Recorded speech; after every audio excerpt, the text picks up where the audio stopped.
Here we have a mid-90s Akai HX-27W. Quite the entry-level dual well deck. No soft opening. It's got, you know, cheap mechanisms. But I thought it would be fun to open this one up. You know, not everybody has very high-end decks, so, and even the cheap entry-level decks need maintenance, right? So let's open this one up, clean it, adjust it, see what the inside looks like, and let's get it back to good working order. Let's first test this baby. I have not tested it yet. Let me move the camera down a little bit. Let's test this first before we open it up. Does it have a cassette well that can be taken off? A cassette door? No, that seems to be one piece. That's a bummer. Azimuth hole is right here and right there. So we can't even see what's going on. Let me put the headphones in, see if we can hear something. Let me put the headphones in. It doesn't have a headphone. Okay. Well, we have some sound on this one. Let's try the other one. You know, sometimes you get these decks. Yeah, that one seems to work as well. Sometimes you get these decks and you don't even get a good chance to look at them before you open them up. And my apologies for sounding a bit stuffy. It's getting colder and I've got a cold coming on. So my nose is stuffy.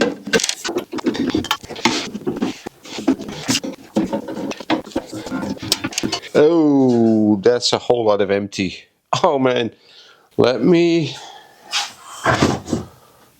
show you this.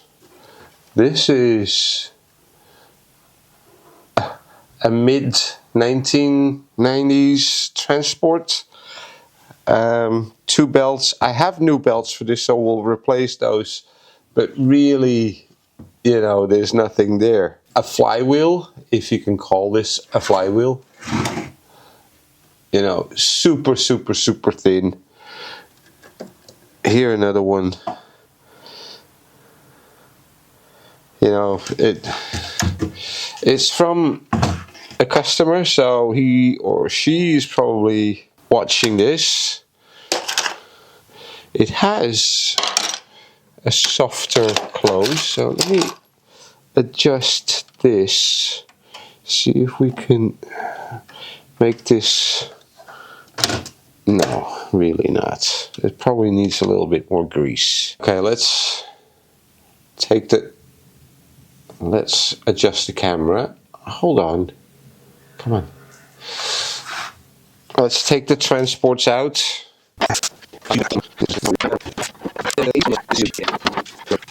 And I know I've said this before, but this flexible screwdriver really does make a difference. And here we have the eject mechanism spring.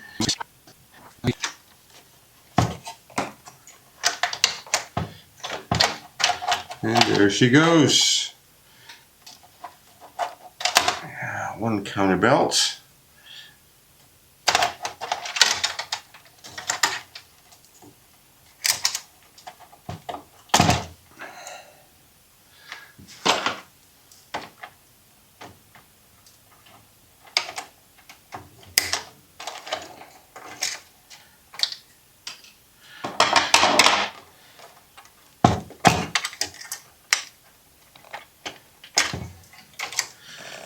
Okay,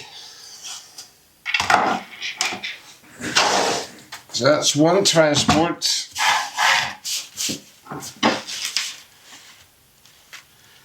And it really is not a whole lot. You know, sorry to say, Akai, but yeah. This is just not what I am used to.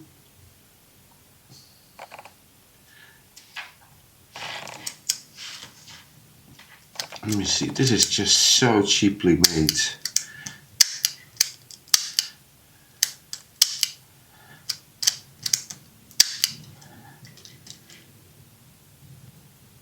Okay, let's clean it up and replace some belts. I thought this was going to be a little bit different video from what I normally do. But that was going to be so different, I had no idea.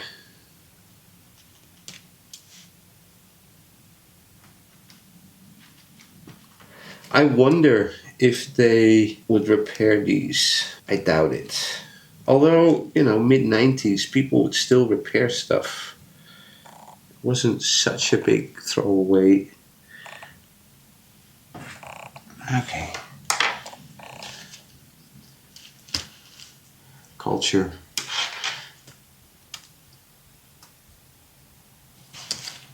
It's just one belt on the motor, yeah, and one belt on the flywheel. Pliers.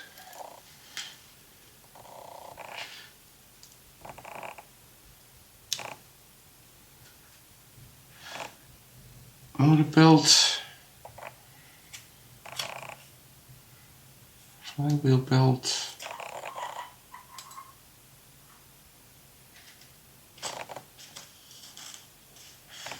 Okay.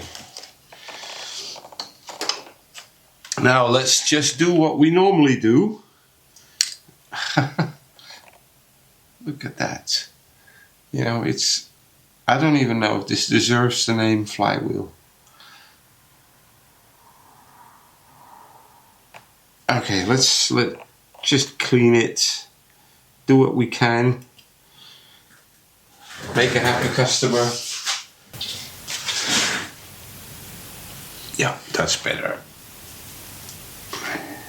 By the way, if you're wondering why they have all different colors, my daughter uses these for her DIY projects, so sometimes I just steal a few.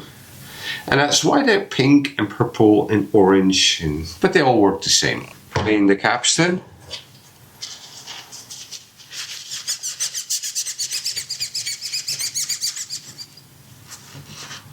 They're not horribly dirty.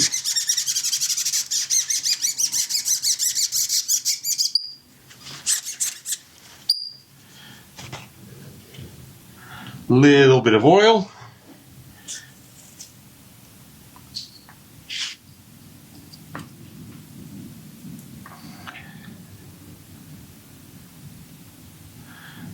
As I always do, here on the middle to the end, not where the tape sits. The oil will get there eventually anyway, but I would much rather not clean a whole lot. Ooh. Yeah, okay, well it stops. There's no funny noises. There's no real movement on the flywheel bearing. So that's kind of good. Okay. Let me put the little ring back on.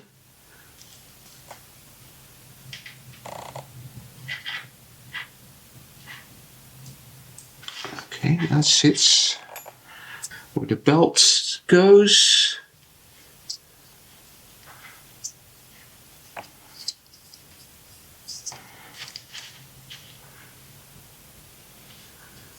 Let's clean here.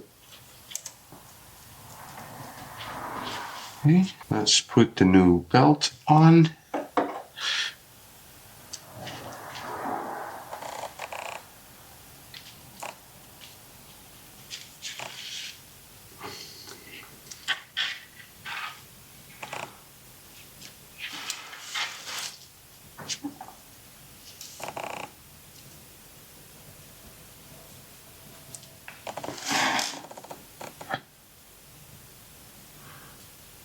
Try to get it seated.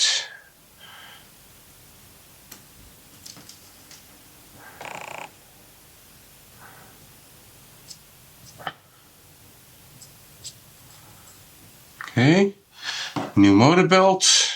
Where's my little hook?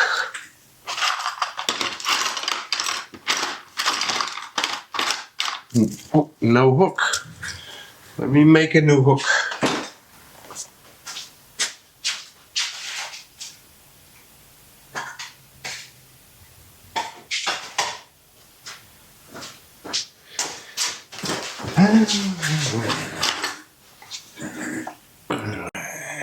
Needs a new hook.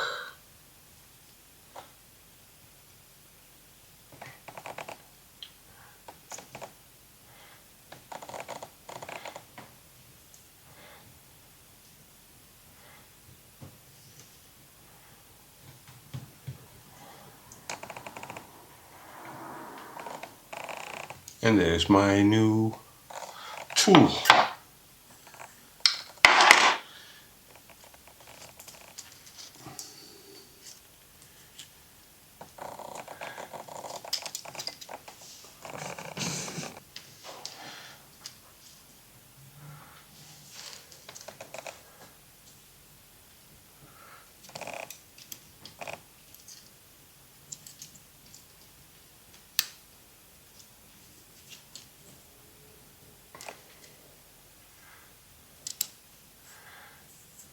Okay, that's one transport done.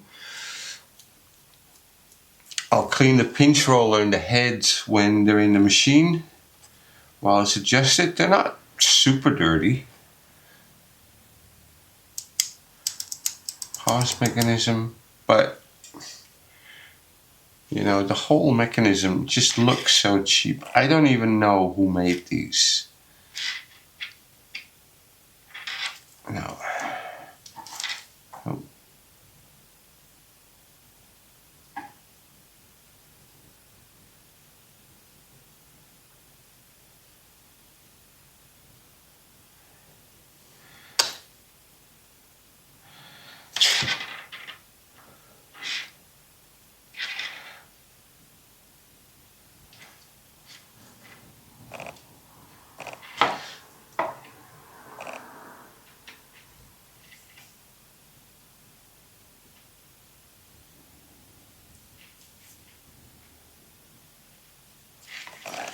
I think I may have bent a switch.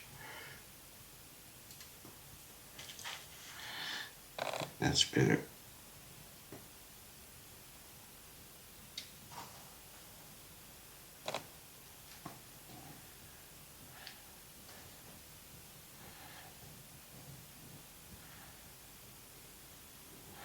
Yep. Okay, let's put this one back in and do the next one.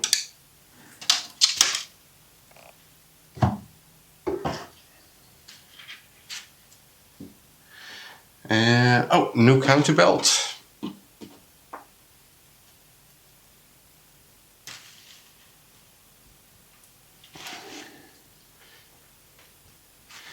That needs to sit there, yeah. Where do we put this? I don't know. Let's just leave it hanging. We'll put it in later.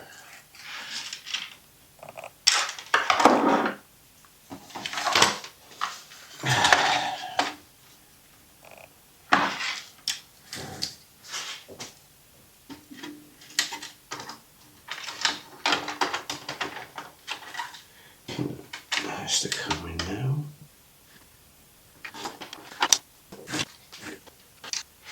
Okay, counterbelt is on. That seems to be very loose. Let me see if I can find a tighter counterbelt. I don't know if this is the right one.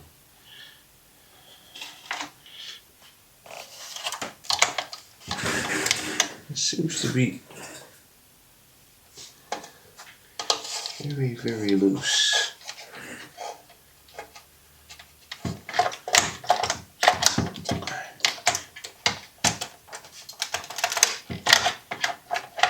I found the counterbelt that's a little bit tighter and probably is better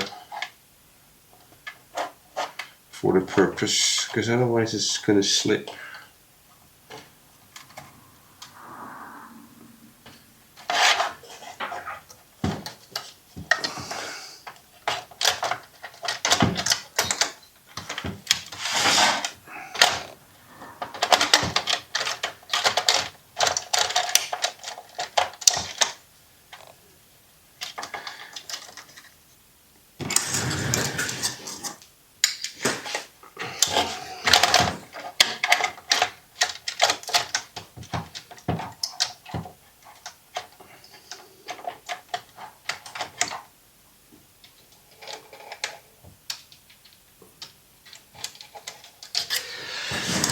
And suddenly I remember why I let my apprentices do these kind of things.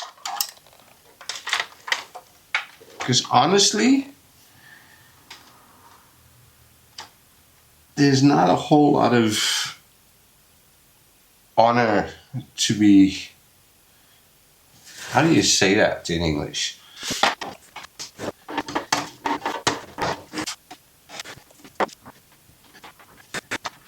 Yeah. You know what? I need to take the front panel off to do the eject mechanism spring. Yep, now it comes off. And now I should be able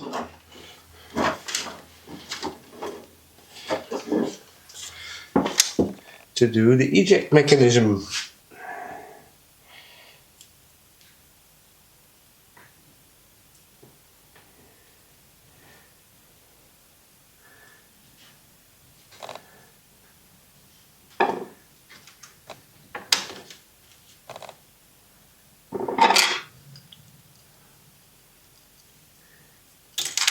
Oh no, come on.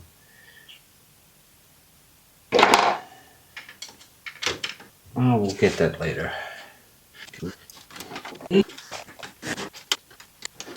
Now might as well take this one out.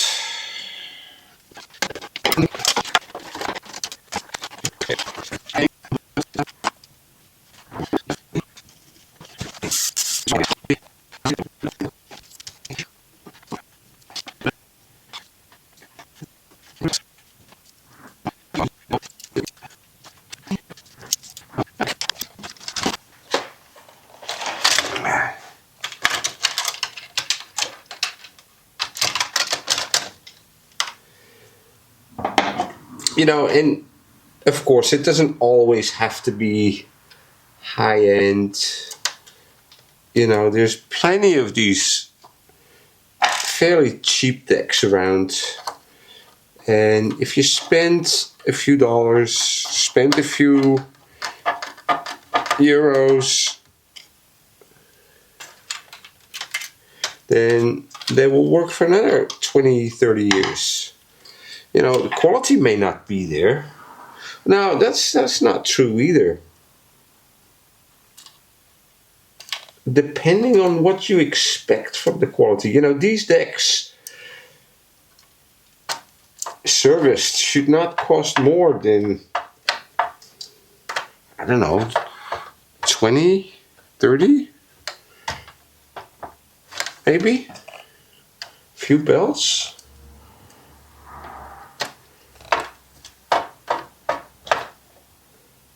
You know, and then they'll run for another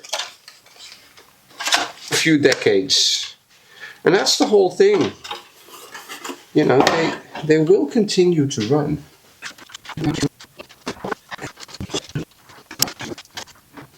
Okie dokie.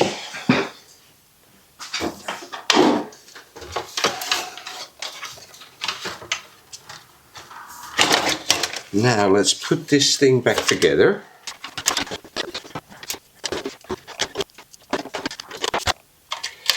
Let's put some wires back in.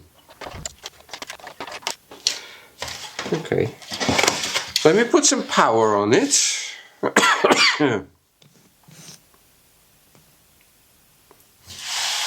And see if it works. Let me first, yeah.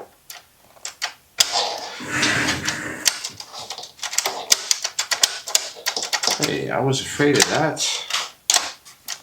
Why isn't that working? But, oh, maybe the spring is incorrect. The spring is not correct. And the easiest way is to take the panel off.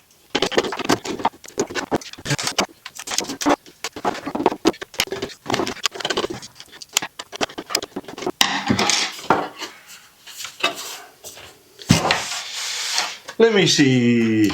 Yep, that works.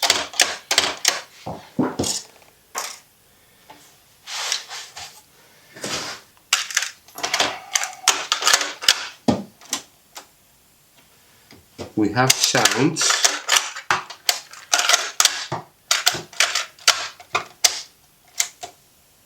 sounds. Forward, reverse. I'm not going to record on this tape. That works. Let me get my test equipment and we will do some adjustments. Well, the heads are pretty clean. Controller's clean again. Let's do the other one. Now let's put a tape into it. Let's start with the azimuth. Hey, where's my azimuth tape?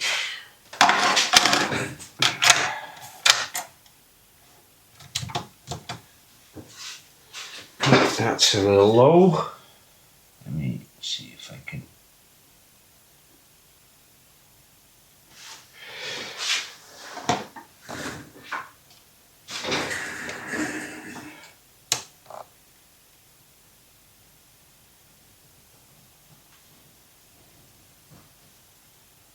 Yeah, I know, you know,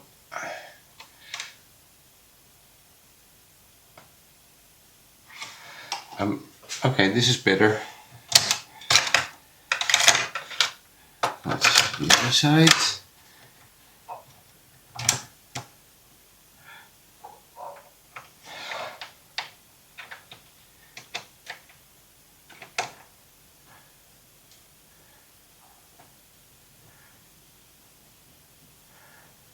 Okay.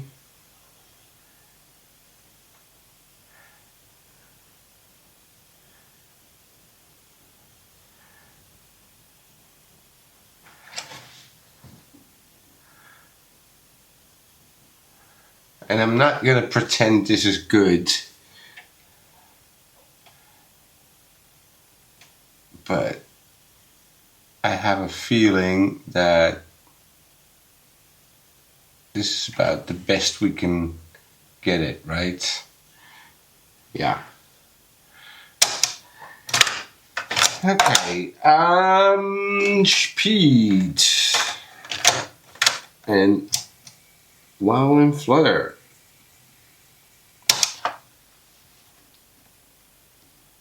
Let me put this on speed. Wow and flutter 0.1.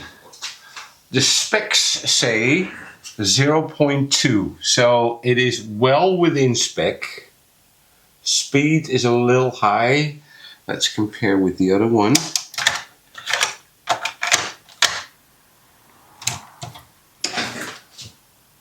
Yeah. Same here, 0.123. Speed, same. Okay. You know, I'm not going to pretend this is a good deck. Although it's better, this is the fun part. Excuse me. It is better than what is sold today.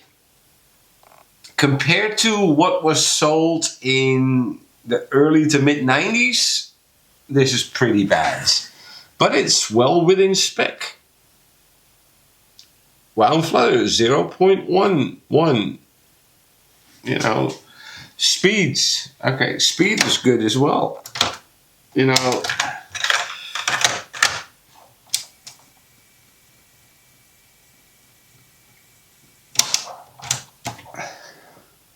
yeah, 0.1. So,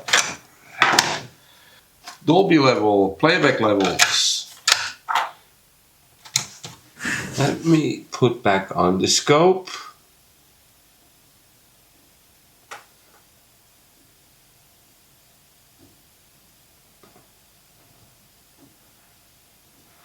Left and right, equal.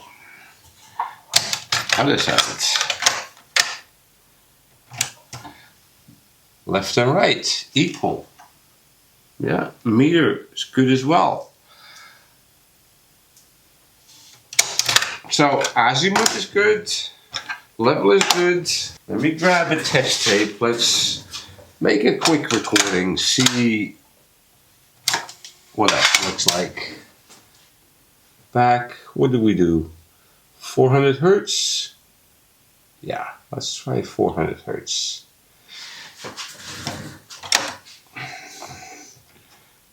Record play. Oh, that's a little bit loud. There we go. Let's see if we can see this on the scope.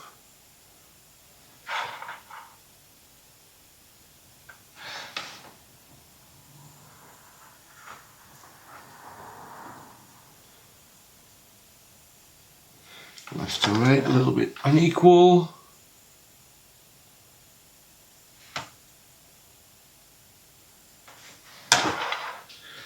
.400 hertz, 0 dB. Reset the counter.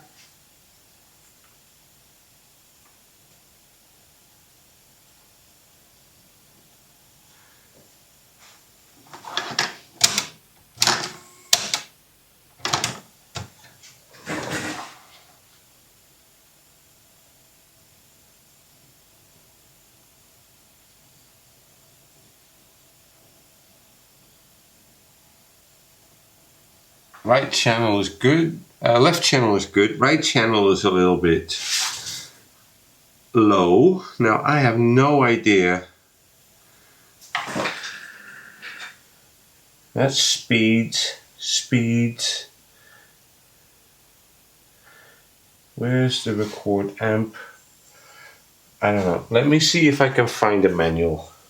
So as you can see, I found the service manual. These two are the rec level. The up one is left, bottom one is right. So if we put the software on, put this to 0, put it on play and records, and then we'll adjust it.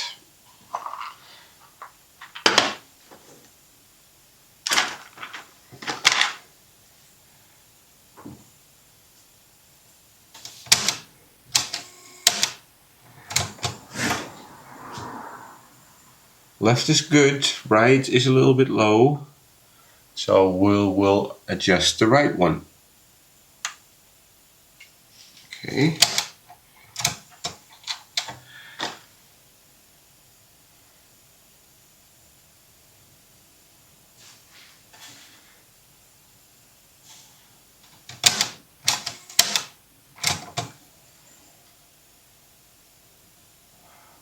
Almost there.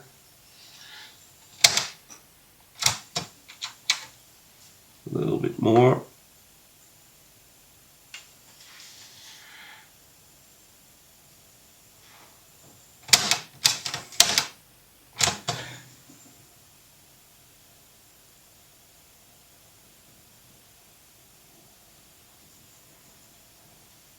I think that's close enough.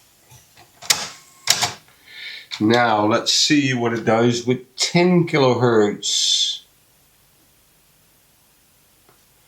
I don't expect much.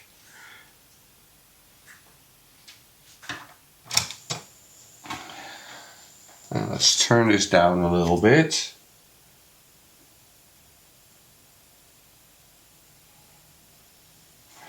Because otherwise it's too loud.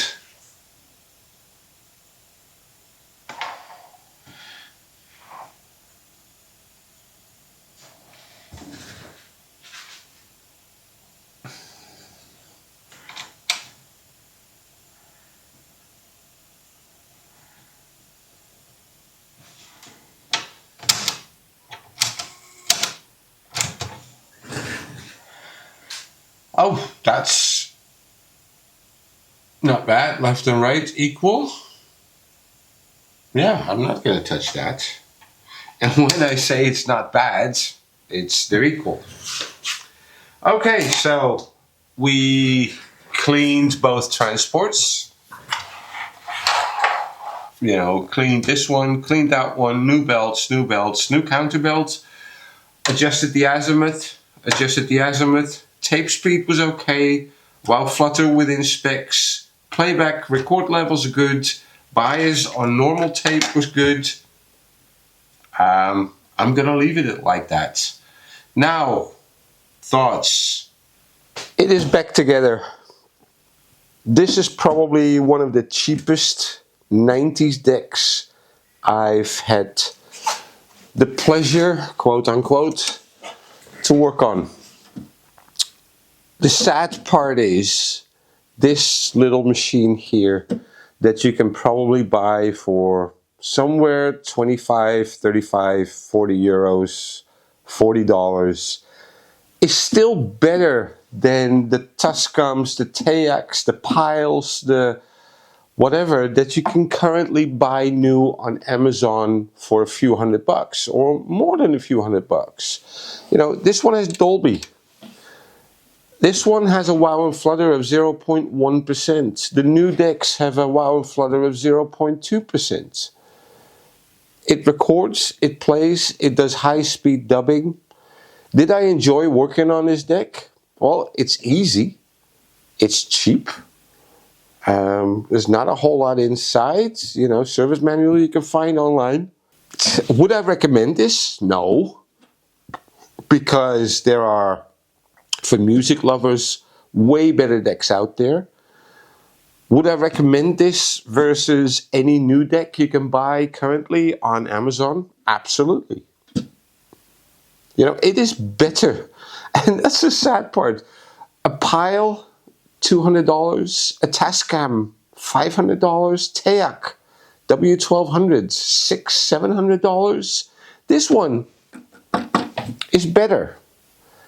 And well, we saw the inside, you know, transports, flywheels are flimsy, but it has a lower wow and flutter, and it has Dolby BNC. So, I hope you enjoyed this episode. If you can find one, or if you're doubting between a $40 machine and a $600 machine, buy the $40 machine from the 90s. You know, it's just better than what is produced today. Okay, thank you very much, and I'll see you next time.